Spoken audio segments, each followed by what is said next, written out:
Look, I've had about enough of this. Me and the gorilla's gonna have a showdown right now. That's right, Chief. I'm telling you, I can't stand it. Now, don't argue with me. I know what I'm talking about.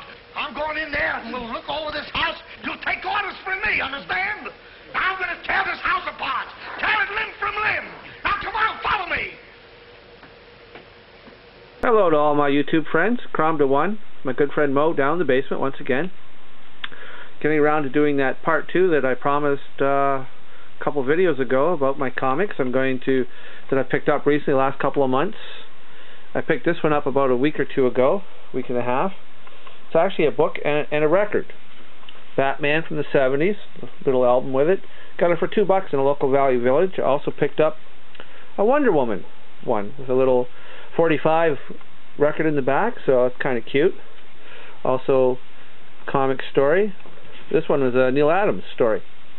I think it's like the second or third appearance of Man-Bat. Quite an interesting little issue. And the recording covers every word spoken in the comic, plus some sound effects and some music. It's kind of nice. I also picked up at the local comic shop, famous first editions, All-Star Comics. Oversized comics, kind of a nice comic. Nice pictures. Reprinting some of the Golden Age Justice Society. Rather nice. Quite interesting. Picked this up down in Hamilton. Rima, the Jungle Girl, #1.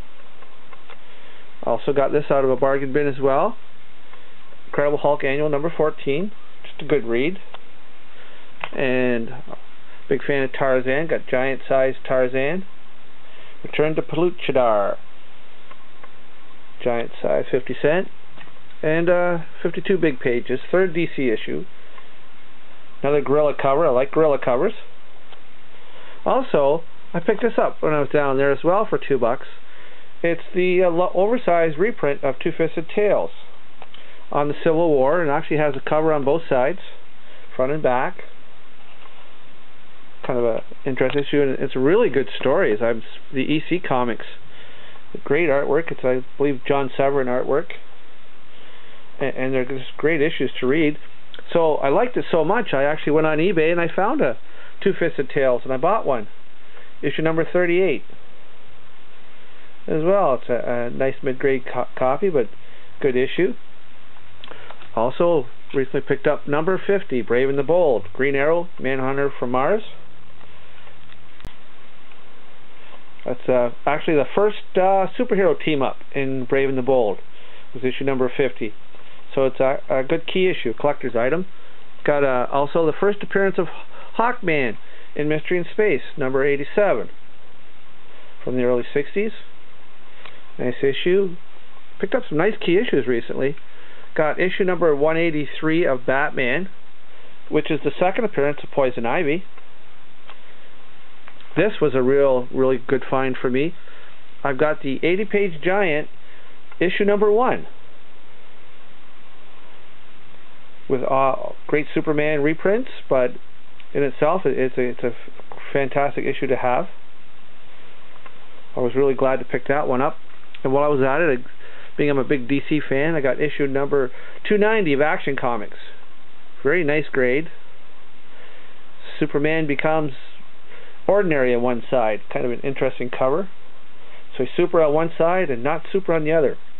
Now this was a real key issue to pick up. I was really surprised I got this one.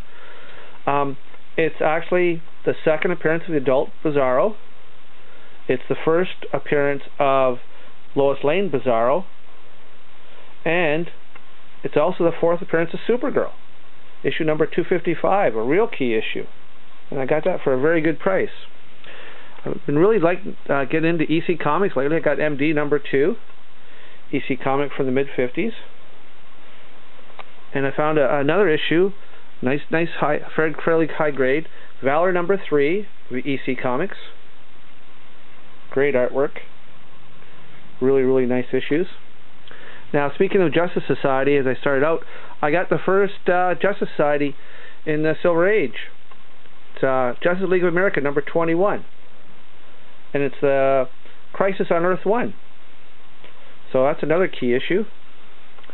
Now this comic I had when I was a kid, and I found it again and picked it up, and I actually remember reading this when I was very young. It's Mystery in Space number 103, and it's the first appearance of Ultra, the multi-alien, which is a good story. It ran for a few issues.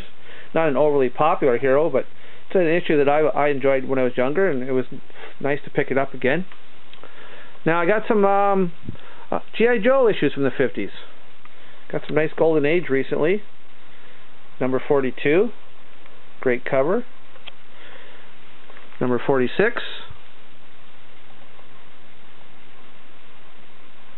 And number 49. It's kind of a interesting cover.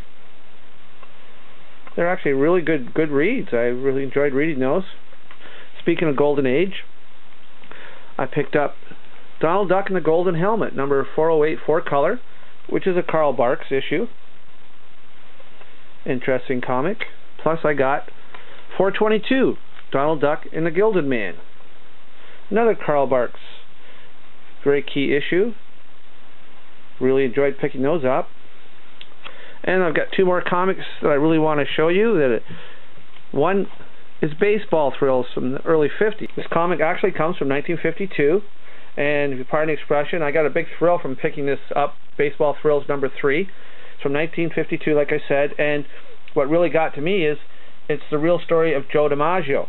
So it's a life story of Joe DiMaggio. And I'm really a big fan of the Yankees from the past. And I really enjoyed getting this because it's a real key issue, and it's hard to find this type of comic nowadays. Now, I actually saved what I felt was the best for last. I finally found a copy of Alarming Tales number 1. Now, what's so special about Alarming Tales number 1? Well, if you're just going to hang on for a second, I'm going to show you.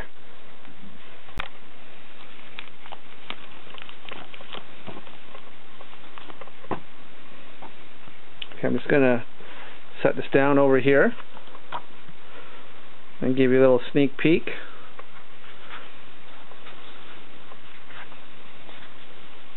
This is a very, very special issue from 1957. It's actually the prototype for Kamandi, which was done in the 70s. Jack Kirby art, and this is the original story that Kamandi is based on. If you look, you can see exactly, it looks like a Kamandi book, where the animals can talk, they're oversized. The rats are really rats in this one. They're the bad guys. And I just thought it'd be a thrill to show this to everybody, so they get an idea. If you're a Kamandi fan, this is an awesome book. And that's the first story, the prototype for Kamandi, about a time traveler who goes into the future and has to deal with a world being run by animals, just like Kamandi does. So that's Alarming Tales number 1. So I hope you got a kick out of seeing that. I hope you all enjoyed this video. I'm trying to cut it short now, and just want to say thank you for stopping by. If you have any questions or comments, please feel free to either personal message me or right below and say hi if you feel like saying hi. So from Cromda1 Moe, thank you for stopping by. You have a great day, and we'll talk to you real soon. Bye for now. I've never seen anything like this in all my life. Man, where are you gone?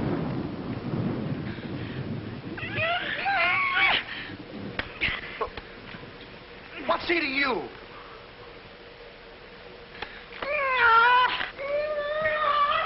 Hey, what have you got there? What? That dame must know something, or she wouldn't be running away like that. Make a note of that, Garrity.